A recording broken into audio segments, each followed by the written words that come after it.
Hey there, in this video I will show you how to change voice on ChatGPT. So for this, let's open the app. So once you open the app, then log in to your account. After logging in, click on the top left corner like this.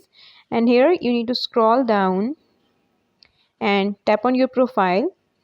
Now here again you need to scroll down and there we have this voice option. Click on it. Hi there.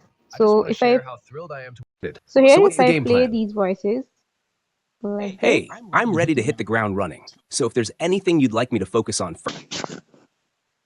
Hey there. I've got a really great feeling about us teaming up. How can I jump in and help? Hey, it's great to meet you. How's your day going? Hey, I'm Hi there. I just want to share how thrilled I am to work with you, and I can't.